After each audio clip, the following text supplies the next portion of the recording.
Hey, I'm Rolf for JestaThaRogue.com. I'm going to show you how to play Dead by Daylight, the board game. Yes, I have the collector's edition, but I'm only going to use examples and components you will find in the retail edition.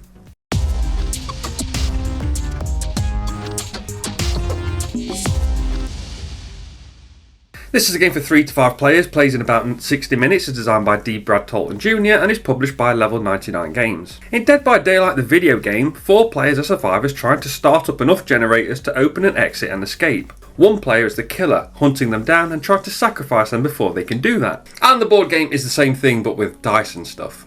Open the exit and the survivors win. Fill the sacrifice progress track and the killer wins. But don't exit this video just yet. Sacrifice a fraction of a second of your time to hit the subscribe button, or I'll hunt you down.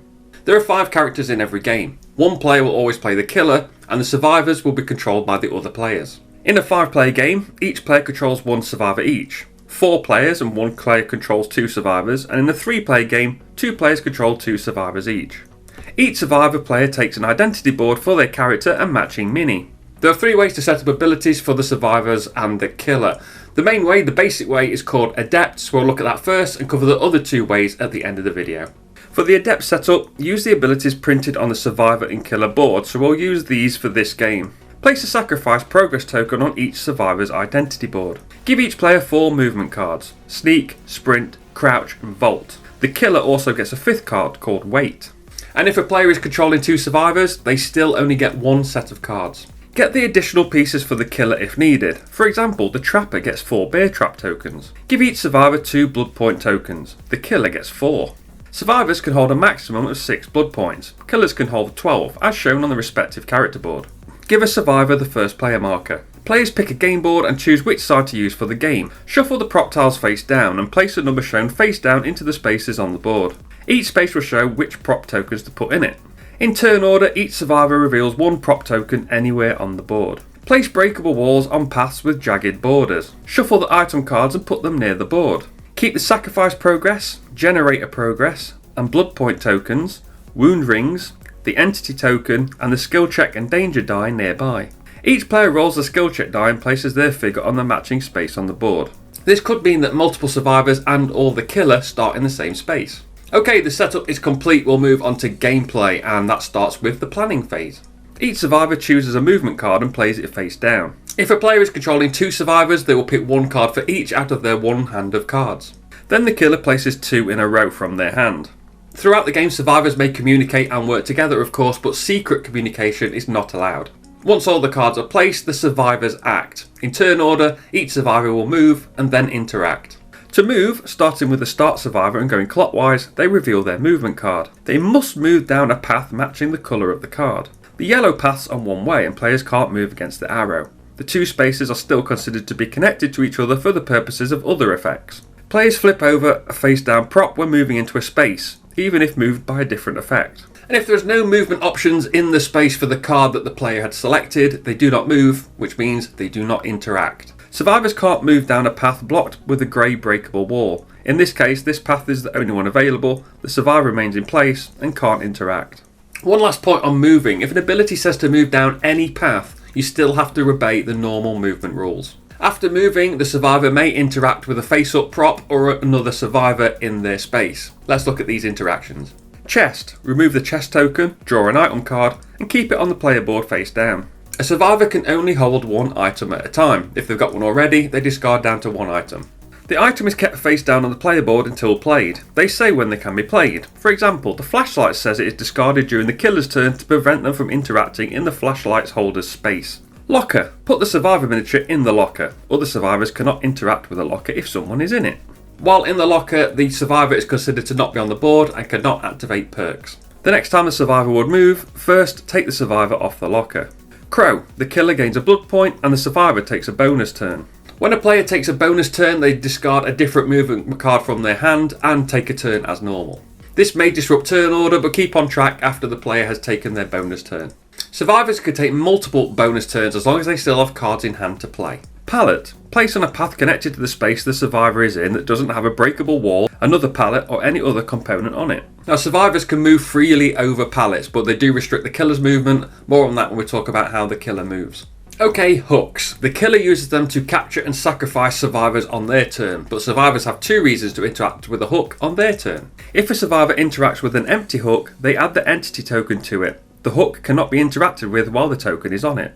If a survivor had been captured and was placed on the hook by the killer when it's interacted with, that survivor gains a blood point, then move the survivor off the hook. The active survivor, then the rescued survivor, may move down any path connected to the space with the hook. Hex Totem. Make a skill check. On a success, remove the Hex Totem and gain 2 blood points. To make a skill check, roll the black skill check die. A roll of 1 to 4 is a success. And a 5 is also a success but can be considered a great success for some checks. The skull is a failure and the killer gains a blood point. But they only get a blood point if it's the final result, meaning after any rerolls have been performed.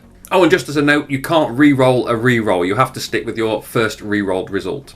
Survivors are wounded. More on that later, but when they are, this ring is added to the miniature.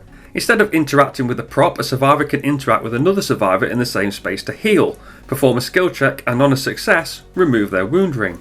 Generator. Perform a skill check. On a success, add 1 progress. On a great success, add 2. When 3 progresses on a generator, it is completed and is moved up to the generator track. Exit gate. Survivors can only interact with this if there are 4 generators complete. Perform a skill check. On a success, add 1 progress to the gate. Do not add 2 progress for a great success. With 3 progress on any one exit gate, the gate opens and the survivors win immediately. That's all the interactions, but the back of the survivor identity board has a summary of all the interactions available to them. Once all survivors have taken their turn ends and the killer acts. The killer moves and interacts with their left card, then their right. The wait card counts as a movement card for gameplay purposes, so they can interact if they wait even though they didn't move, but they do not reveal a prop in their space when using the wait card. The killer moves the same as a survivor, including flipping a prop token when they move into a new space. Breakable walls don't stop the killer, they simply destroy the wall, so they remove the token and continue movement as normal. But on a path with a pallet, instead, they destroy the pallet, so discard the token and they don't move. This means they can't interact. Of course, now the pallet is destroyed, they are free to move down that path on their next turn. The killer interacts with a face-up prop in their space just like a survivor, or they can attack a survivor in their space. Once per round, the player may use their killer power instead of interacting. For example, the trapper can place a bear trap on a path connected to their space as long as there are no components on that path. The passive ability will show how these powers work, such as how the bear trap works. Crow. Remove the token and gain a blood point. Generator. Remove all progress on that generator. Hex Totem. Gain 2 blood points. Interact with a healthy survivor in the same space to attack the survivor. Put a wound ring on the survivor. They can only be wounded once. The killer can also interact with a survivor that was wounded on a previous turn to pick them up. I remember the survivor needs to have been wounded on a previous round, not the round that they are being picked up. If they are already in the same space as an unoccupied hook when they are picked up, they are sacrificed. Place them on the hook. Otherwise, the killer must carry them to a hook. They pick a space up to 4 spaces away. The carried survivor rolls a skill check for each space the killer needs to move. If they get a great success, which as a reminder is a 5, the survivor is dropped in that space. If not, the killer moves 1 space per roll up to the number of spaces declared to a hook and sacrifices the survivor. The survivor does not flip prop tokens when moving while being carried, but the killer does. If the killer didn't reach a hook, the survivor escapes and is dropped on the last space they moved to. While carrying, the killer can't move over pallets, move through breakable walls, use perks, or interact with props.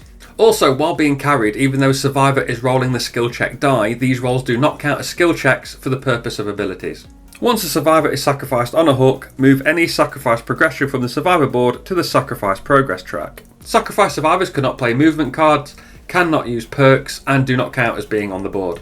The final thing a killer can interact with is a locker, but only if there's a survivor inside of it. The survivor skill checks. On a fail, they are picked up even if not wounded, and the killer can attempt to sacrifice. If the survivor rolls a success, the survivor is removed from the locker and the locker token is removed from the board. Again, the killer's interactions are shown on the back of the killer boards. At the end of the killer turn, once only, they can spend 4 blood points to take a killer bonus turn using a 3rd card from their hand. After the killer has taken their actions, go to clean up. For each survivor currently sacrificed on a hook, add a sacrifice progress marker to the sacrifice progress marker track. Remove the entity token if it's on the board. Pass the first player marker clockwise to the next survivor. Note this is the next survivor, not the next player, so if a player is controlling 2 survivors, they'll pass it from one of their survivors to their other one. All players pick up their movement cards back into their hands and start a new round. If the killer fills their sacrifice progress track, they win immediately. If the survivors open an exit gate by completing 4 generators and getting 3 successes on an exit gate, they win immediately. Now just a few bits of other stuff and red tape. The survivors and the killer have abilities called perks. Each of them says what the perk does, when it can be activated, and how many blood points the perk costs to activate. This is the red danger die with 4 failure faces that comes into play occasionally. The killer gains a blood point on a rolled failure as normal. If a player has multiple perks to activate at the same time, they choose the order. If multiple players have multiple perks that activate at the same time, resolve the survivors in turn order first, then the killers. Each perk can only be used once per round. If the game says to pick up a survivor that is not in the killer space, move the survivor to the killer space. Okay, let's look at the 2 advanced setups, starting with a Bloodweb, which is for experienced players. Players draw 5 perk cards from the deck, redrawing any that match those on their player board already. They can cover any number of perks on the player board, so they have 3 perks of their choosing. Another way to set up is called Devout. Players select from any 3 perks and reveal them simultaneously. And that's how you play Dead by Daylight, the board game. Thanks for watching. Remember to like, share and subscribe and hit the notification bell so you know when a new video goes live. You can follow me on Twitch, Insta and YouTube at JestaThaRogue or find the blog at JestaThaRogue.com. I've been Rob aka JestaThaRogue. I'll see you soon.